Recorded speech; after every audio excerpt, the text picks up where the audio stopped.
بسم اللہ الرحمن الرحیم۔ السلام علیکم۔ آج کی کہانی کا عنوان ہے کربلا، خاک کربلا۔ عنوان: ایک شہادتوں سے مہکتی داستان، مکمل، طویل اور جذباتی اسلامی اردو کہانی۔ پہلا باب: خواب کربلا۔ کوفہ کے نواحی علاقے میں ایک بوڑھا درویش حبیب الدین یزید رہا کرتا تھا۔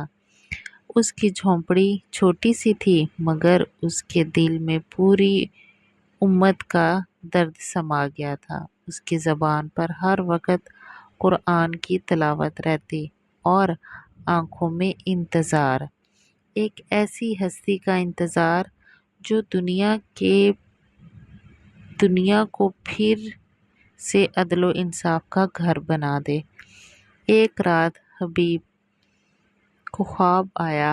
خواب میں وہ ایک وسیع میدان میں کھڑا تھا جہاں خاک سرخ تھی اور ہوا میں عجیب سی مہک۔ میدان کے بیچوں بیچ ایک خیمہ تھا جس پر اللہ اکبر لکھا ہوا تھا۔ اچانک ایک نورانی چہرہ نظر آیا جس کی آنکھوں میں آنسو تھے۔ اس نے حبیب کو دیکھا اور فرمایا، کیا تو جانتا ہے یہ کربلا ہے جہاں حق اور باطل کا فیصلہ ہوا تھا؟ حبیب چیخ مار کر اٹھا، دل دھڑک رہا تھا اور آنکھوں سے اشک بہہ رہے تھے۔ باب نمبر دوسرا: حسین کا قافلہ۔ دوسرا باب: حسین رضی اللہ عنہ کا قافلہ۔ سن 61 ہجری مدینہ میں اہل بیت کو گھیر لیا گیا تھا۔ یزید کی حکومت چاہتی تھی کہ امام حسین بیعت کریں، لیکن حسین رضی اللہ عنہ وہ تھے جنہوں نے کہا، یزید جیسا شخص نہ میرے نانا کے دین کا وارث ہو سکتا ہے، نہ میرے نانا کے دین کا نمائندہ۔ امام حسین رضی اللہ عنہ نے مدینہ چھوڑا، مکہ آئے، پھر وہاں سے روانہ ہوئے۔ ان کے ساتھ ان کے خاندان کے 72 افراد تھے۔ ان میں عورتیں، بچے، بزرگ اور جوان سب شامل تھے۔ قافلہ جب کربلا کے میدان میں اترا تو امام نے فرمایا، یہی وہ جگہ ہے جہاں ہمارا خون بہایا جائے گا، یہی زمین ہماری قربانی کو یاد رکھے گی۔ باب نمبر تیسرا: کربلا کی راتیں اور سجدے۔ کربلا کی راتیں گواہ ہیں کہ کس طرح امام حسین رضی اللہ عنہ کے خیموں سے قرآن کی تلاوت اور عبادت کی آوازیں آتی تھیں۔ بچوں کے ہونٹ خشک ہو رہے تھے، پانی بند تھا، مگر صبر اور رضا کا سمندر بہہ رہا تھا۔ حضرت عباس رضی اللہ عنہ نے بار بار پانی لانے کی کوشش کی، وہ ہر بار دشمن کی صفوں کو چیرتے،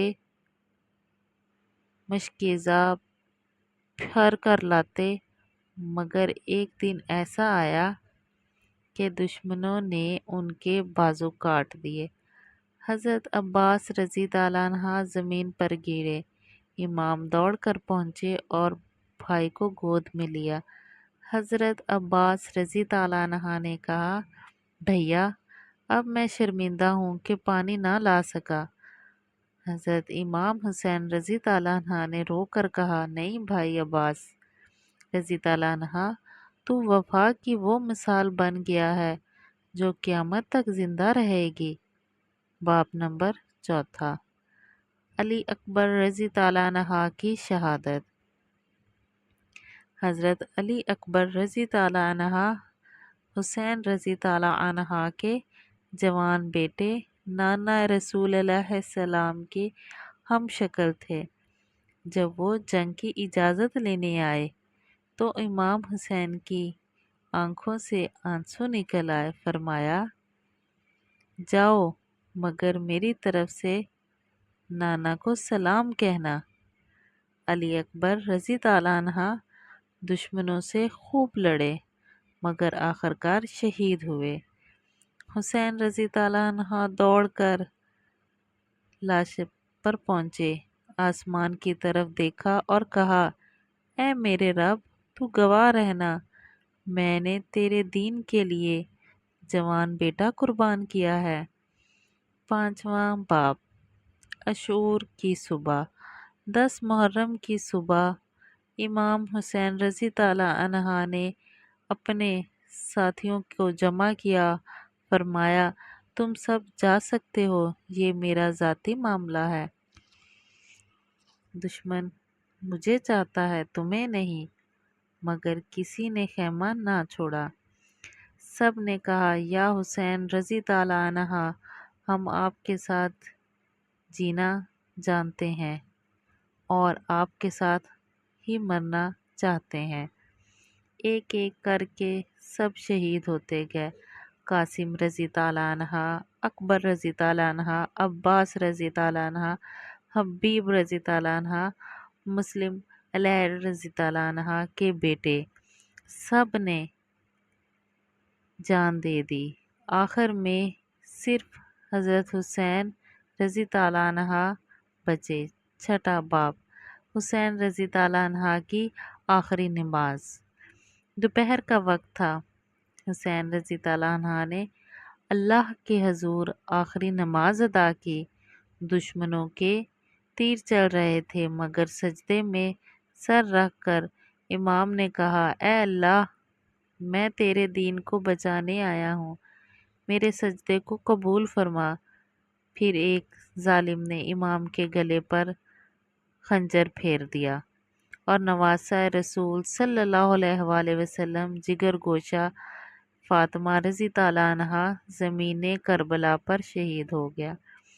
7واں باب، زینب کا پیغام۔ امام حسین رضی اللہ عنہ کے بعد حضرت زینب رضی اللہ عنہا نے کربلا کو زندہ رکھا۔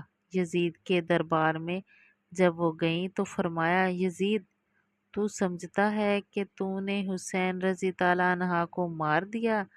نہیں، تو نے خود کو ہمیشہ کے لیے رسوا کر دیا۔ زینب نے کربلا کی قربانی کو دنیا کے کونے کونے میں پھیلایا، اور آج بھی جب محرم آتا ہے ہر آنکھ اشک بہار ہو جاتی ہے۔ آخری باب، حبیب کی آنکھوں میں کربلا۔ کوفہ کا درویش حبیب ہر سال محرم کی 9 اور 10 تاریخ کو اپنی چھوٹی سی جھونپڑی سے نکل کر لوگوں کو کربلا کی کہانی سناتا ہے۔ اس کی آواز میں ایک آگ ہوتی اور دل میں ایک عشق۔ ایک دن وہ قرآن پڑھتے پڑھتے دنیا سے چلا گیا۔ لوگوں نے دیکھا کہ اس کے چہرے پر سکون تھا۔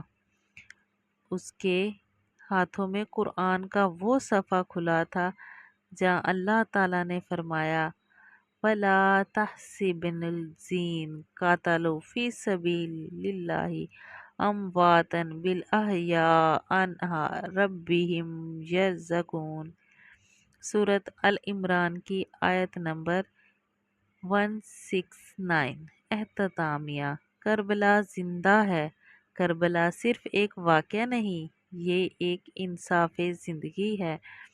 جب کوئی ظالم تمہیں